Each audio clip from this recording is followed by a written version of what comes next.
Hey BC, Spencer back again. Um, got a really awesome killer vinyl find story to tell you about this week. Um, so it started off a couple weeks ago. A friend of the family called me and said, I have a coworker who has a bunch of records that they're looking to get rid of. Are you interested? Of course, I said yes. So a couple weeks went by, and then I got an email that the person was going to be around, and I could come in and take a look. So last Saturday, I went in, did just that. There were about 3 or 4 large cardboard boxes full of stuff. So I'm thumbing through it a bit, and I see some good stuff. So I said, yeah, I'm definitely interested. She said, just take it. Take everything. I said, my conscience is going here. So I said, do you want anything for them? I mean, there may be a few things that are worth some money here. She said, no, there's nothing there worth money. Well, there was, but, what can you do? So I took them. Managed to get them all in my tiny little car, which was not easy, but and not only were there the records, but there was a Sony turntable, direct drive turntable, that works perfectly. All I had to do was put a new cartridge on, and it works great. There's also a Sansui receiver from around 1990. It works. I haven't actually hooked it up to either of my stereos yet, but it seems like it's gonna work fine, so that's cool.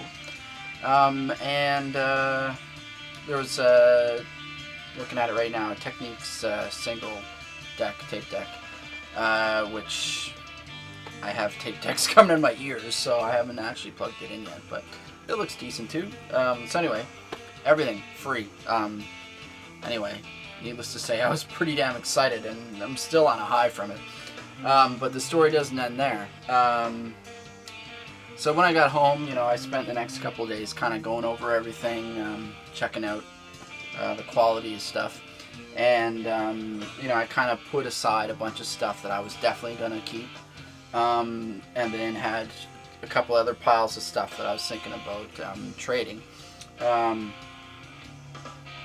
And so basically I split the collection. It was probably about 300 records, and I think I've kept about a little over 100, and the rest I took to my local record store. Now the reason for that is that they give me money for just about anything. They'll take anything. They might not give me very much, but it all goes to credit to new records. So, it's a win-win situation, I think. Especially when the records didn't cost me anything. But I mean, I was honest with the guys at the shop, and in turn they're great to me. So all the records I took in, say there was 100 to 130 records, they gave me about $200, and I was floored. I mean, I wasn't expecting that much. Maybe 100 to 130 to 150 was what I was thinking, and so almost $200. That was awesome. So I did what anyone in my position would do. I got a bunch of new records. So I got 5 new records. I ordered a 6th one. I got some sleeves as well, and yeah, I was happy as a pig in shit. So I thought I'd show you some of the highlights from the stuff that I'm keeping, and then I'll show you the stuff I bought. So, Eric Clapton, Slow Hand. Gatefold. I haven't actually listened to this yet, but this is supposed to be his best album, I believe, so excited to check that out.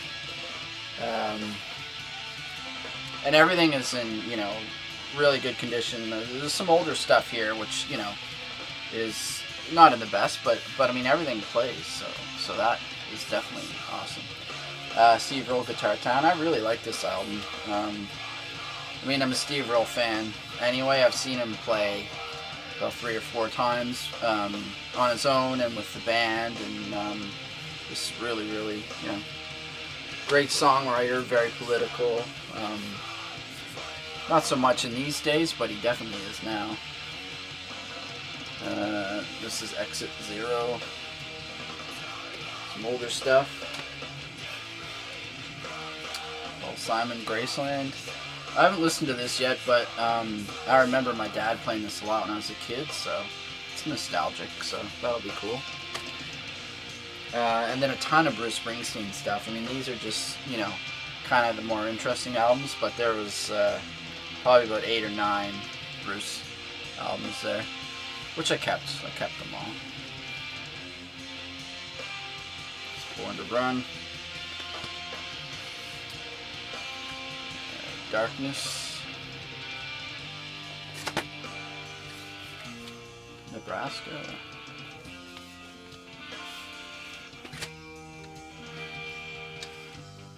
And this is cool. This is a Dire Straits live album. It's a gatefold. And it's a 2-record set, I believe. Yeah, there are 2 records in there. And all of this stuff needs to be cleaned, so I think later tonight, as soon as I finish this video, I'm going to be cleaning. There was quite a few Beatles records, which I was excited about, because there's some stuff I didn't have. Hey Jude. Didn't have this. This plays great. Once again, Let It Be. I didn't have this either. I really love this album, and I never listened to it in its entirety before, so this is awesome to have.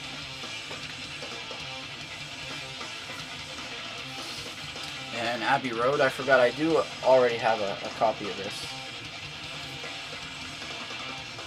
And I'm pretty sure these are all original pressings too. It's Canadian pressing, but still cool. 2 copies of the Magical Mystery Tour. And this one's in better shape than the other one, but it even still has the booklet inside.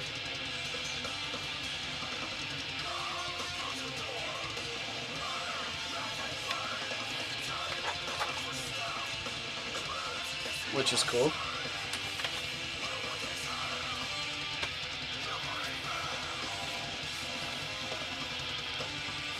Rubber Soul. This one looks old. It is a stereo copy though.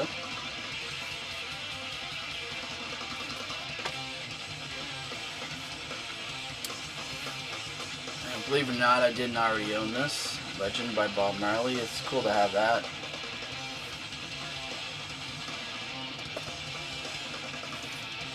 An odd Bob Dylan live record. I haven't listened to this one yet. This it's from '84, so it looks slightly lame, but hey, it's Bob Dylan, so I'll give it a shot.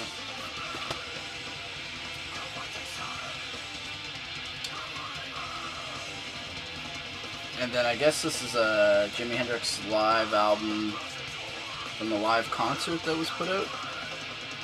Jimmy Plays Monterey. Yeah, don't know the date on this. 67. So yeah, cool. So that's a pile of the stuff that I'm, the sampling of stuff I'm keeping. Like I said, there's at least another 100 records here that I'm gonna hang on to. Some stuff I'm not even that familiar with, that just look cool, so I thought I'd check it out. Anything I'm not gonna keep, I probably will take back to my record store and try to get some more credit. So yeah, so on to that. This is what I picked up. So blasting out of the speakers behind me right now is this Mastodon Remission. This is their first album, and in my opinion their best. It's definitely their heaviest. You can debate me on that if you want. I mean, I like all their albums. I love Leviathan, Blood Mountain, Crack the Sky. They're all great. Even the new one, Hunter, has some interesting stuff on it. I don't think it's their strongest. There's one or two tracks on there that I don't particularly care for that much, but it's definitely a solid album still. But this is where it's at, and so yeah, this is definitely their best album in my opinion. Anyway, moving on.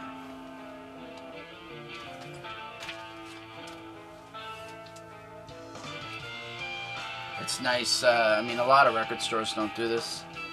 They always have heavy-duty sleeves with their records, which I think is very cool. So, lots of people have showed this. I finally picked it up. I don't have any other vinyl by Converge, but I do have all their full lengths on CD, I believe. This is All We Love We Leave Behind. And I haven't listened to all this yet. I haven't listened to all of any of these records yet, actually. I just got them 2 days ago, so awesome artwork. They always have great artwork. It's a lot of music. Like, these 5 records is like over 6 hours of music, I think. So once again, this is awesome. This is actually on Death Wish and Epitaph, which is interesting. But Converge, just anyone who knows this, you know, I don't have to talk about it really, you know. They're heavy as hell, but also always pushing the envelope, doing new things. Just really interesting, heavy music. So, like I said, this is probably not much that people haven't already shown, but it's new to me. So I picked up this record, The Swans, The Seer. Lots of people have been showing this. Lots of people have been saying great things about it. I haven't listened to it all yet. I did listen to the first 2 sides. It's actually a 3 record set, and I really liked it. You know, it's definitely different. Not a lot of vocals. The vocals that are there are kind of very experimental, almost like yelling. I wouldn't say all out screaming, and some talky stuff as well. Lots of distorted feedback. Not a lot of drums so far, I've noticed. But just, you know, really, really interesting, and I think I'm really, really gonna like this. It's definitely atmospheric music, but you know, that's okay by me. And the packaging is just awesome. Really cool artwork. There's actually a poster in here as well, which I won't pull out right now. But and actually, this is the first thing I own by Swans. But yeah, I'm definitely gonna be looking for more. Very cool.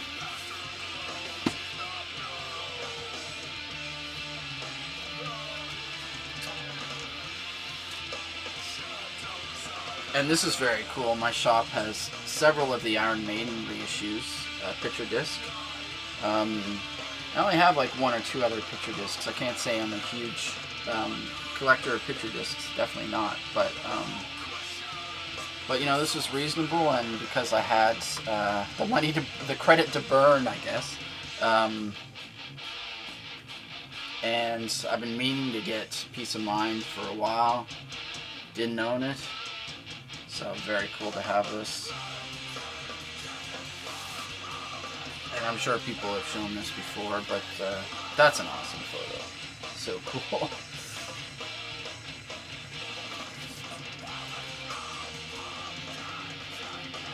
And there's the Trooper. And the Flight of Icarus. And I'm curious, how do you guys think these sound? Everyone says that picture discs don't sound as good. As soon as I put it on right away, I thought, yeah, maybe I do notice that it doesn't sound quite as clear, crisp, maybe a little, you know, for a new record, right? Because, you know, I'm used to buying new records and them being quiet and you know, really good sounding, and maybe this isn't all quite that there, so... Anyway, I'm curious to hear what you guys think about these. Like I said, this is the only one I own so far. I've got some older older pressings of some Maiden stuff, but I don't have. Oh, and that's a good point, actually. So yeah, I have Power Slave and Somewhere in Time, older pressings, and they both sound great. So I'd like, maybe I'll play those and play this back to back to kind of see what the difference, because I'm pretty sure there is. And then I got this, which actually I haven't heard that many people in the BC talk about this band. This is Dark Throne. This is Plague Wielder. This is a 2012 reissue of an album that came out in 2001 on Moonfog Records. Limited edition colored vinyl. And I really like this. I mean, yeah, as I'm sure most of you know, Dark Throne was and is still considered black metal to some extent, for sure. More so their earlier stuff, obviously. They were one of the originators, I think, of Norwegian black metal, right? But this definitely has elements, but there's a lot of other stuff going on. There's punk and hardcore and noise and some ambient and anyway, very cool. I really like it. And it's cool to have this limited edition.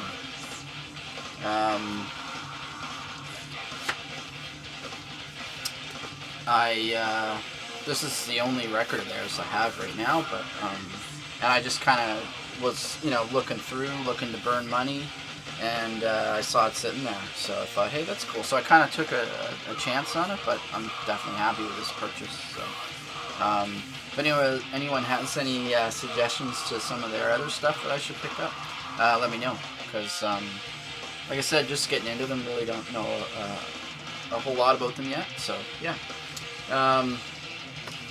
So that was the 5 things that I bought with the credit so far. Like I said, I've got another record on order from the shop, and that's Paul Barrow, Sorrow and Extinction. Came out last summer.